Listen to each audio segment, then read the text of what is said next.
Get ready, we're gonna go on an adventure making this mysterious sea creature using styrofoam, instant paper mache, and paint. Let me show you how.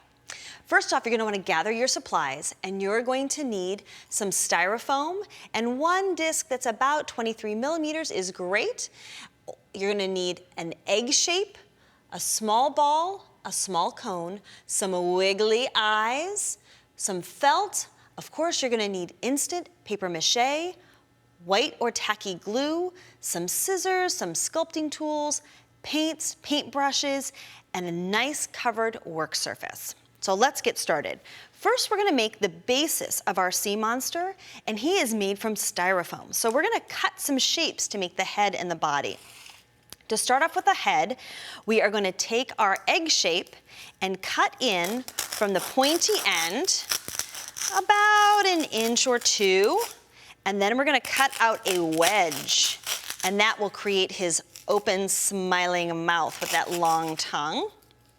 Then we're going to take our cone and cut off about 1 inch off the tip. This is going to be both his neck and his little iPod. And then we're gonna take the ball and cut it in half to create his paws. Now, we're also going to need some pieces for the body, and for that, we're going to use one disc. And we're gonna cut it into wedges, and if you're worried, we have diagrams for you on the website. But we're gonna cut across to make the big half, and then we're gonna cut a wedge to make both the smaller part and the tail section. And when you cut those apart, it's gonna look like this.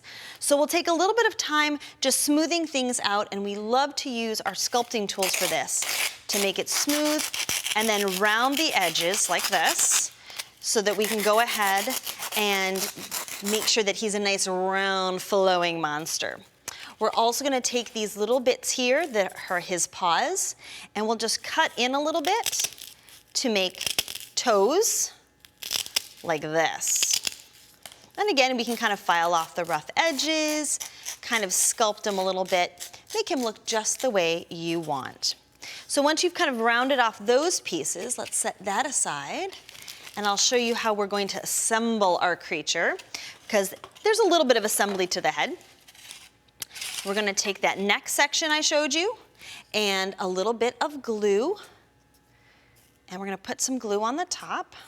Now this is a nice thick white glue, and then we're gonna put in a toothpick like this. And then we can set the head right on top like so. We can take another toothpick, break it in half, and add that eye stalk. And I kind of put it about 2/3 of the way back.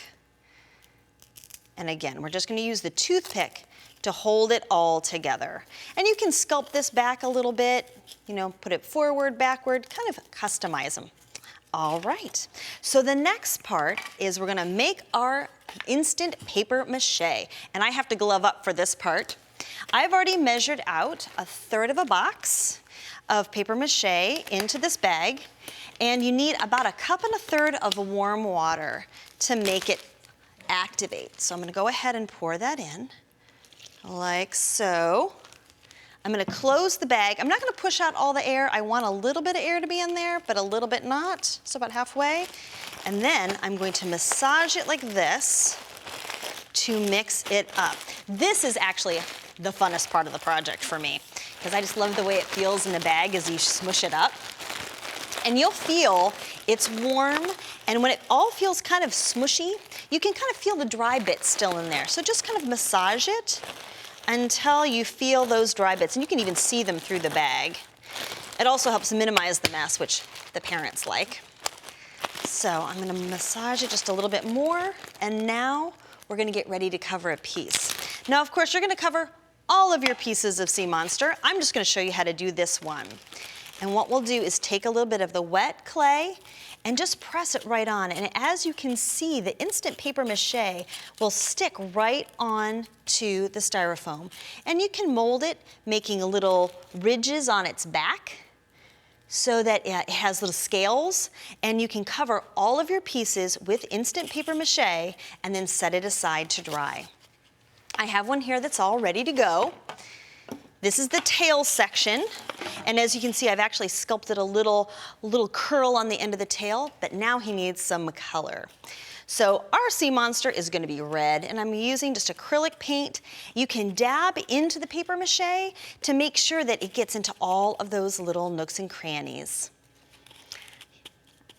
So take your time, base coat the whole thing, and you're going to do that for all of your pieces. Now, for our finished one, the head is yellow and the body is red, but again, pick colors that you like, and you can make it all the same color. So this is your chance to really personalize your sea monster and make it special. Now we're going to go ahead and let all of those pieces dry, and we're going to speckle.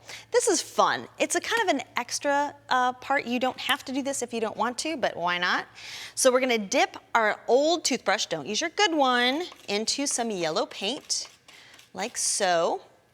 And then what we're going to do, I'm going to get a little more on there. There we go. Then I'm going to just use my glove, because I got the glove on my hand, and I'm going to just kind of pull the bristles towards me and make that speckle happen. Isn't that cool? It's so much fun.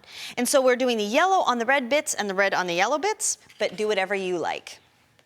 Now, we're going to add some finishing touches onto the head by adding a little paint stripe down the front, like this. He gets a little racing stripe. We're going to add some little dots inside of his mouth for teeth. And you can just use the end of your paintbrush for that, which is really fun. And then we're gonna also create his eyes and his antenna. So it's pretty easy to do the antenna. All you have to do is take a styrofoam or a chenille stem. I like to give it a little swirly twirl. And then you can poke it right into the back of the head. And you can poke a hole first with your pencil, make a little hole, dip it into some glue, and then poke it in. So after you set that aside to dry, you need to add a few more finishing touches. Let's take a look at the finished model in front of me. So you can see here we've added some felt to make little eyelashes and glued on wiggly eyes. A little bit of chenille inside of the mouth makes a little spiky tongue. And don't forget to cut out some wavy shapes out of felt so that he has a little watery home.